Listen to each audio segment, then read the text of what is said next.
How Japan and America became allies by ignoring the monster in the room. A day that will live in infamy.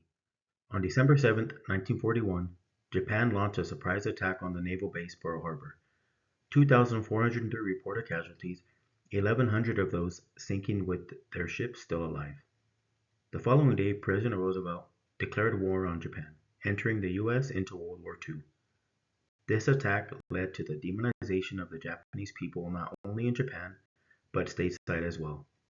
In this presentation, I will reveal the harsh conditions the people of Japan and the descendants living in America face by exploring Peter H. Brothers' article, Japan's Nuclear Nightmare, How the Bomb Became a Beast Called Godzilla, in addition to scholarly journals and academic essays to show how the bastardization of Godzilla prevented the deterioration of the progress made to improve social ties between America and Japan. Godzilla was created by film producer Tomoyuki Tanaka. He wanted to give Japan a way to cope with the aftermath of World War II without re-traumatizing its people. Tanaka appointed director Ishiro Honda, who was previously an infantryman in the Chinese military. Regarding film direction, Honda stated, "I want to make radiation visible, making the bomb into the monster Godzilla." He created Godzilla as a metaphor for American attacks. Godzilla attacks Japanese cities and kills civilians, just as America attacked Japanese cities and killed hundreds of thousands of civilians. Godzilla breathes fire, igniting cities and people alike, just as American B-52 bombers dropped tons of incendiary bombs, destroying Tokyo and killing 100,000 people. Honda insisted Godzilla's roar be similar to that of an air raid siren, which constantly went off in Japan to warn of American attacks.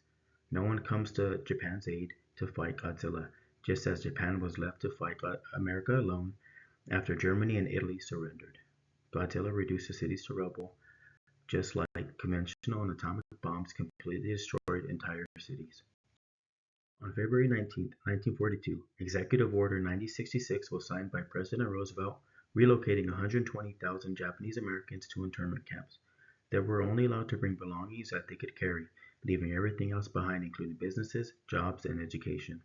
The camps were secured by barbed wire fences and armed military guards.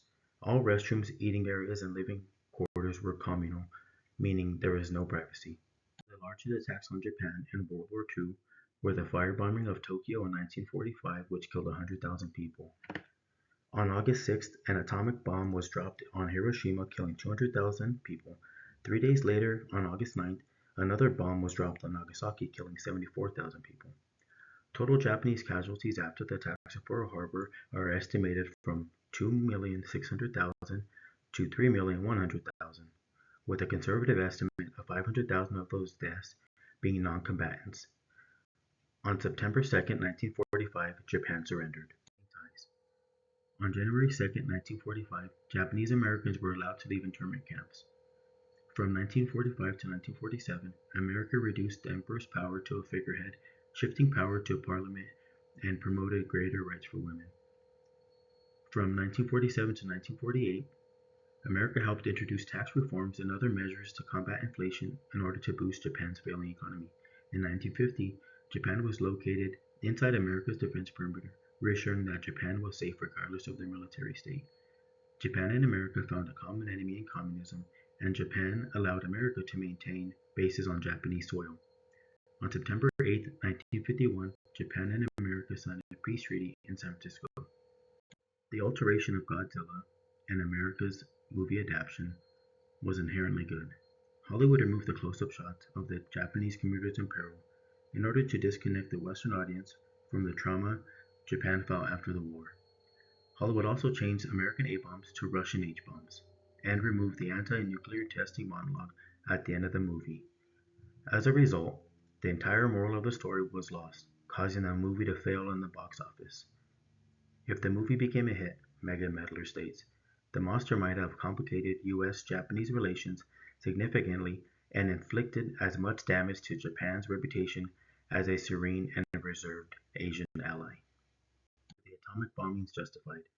Suzuki Kintaro was elected prime minister and vowed to fight to the bitter end.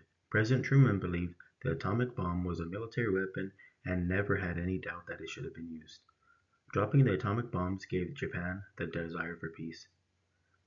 Japan's surrender ended the war, sparing countless American lives in the process.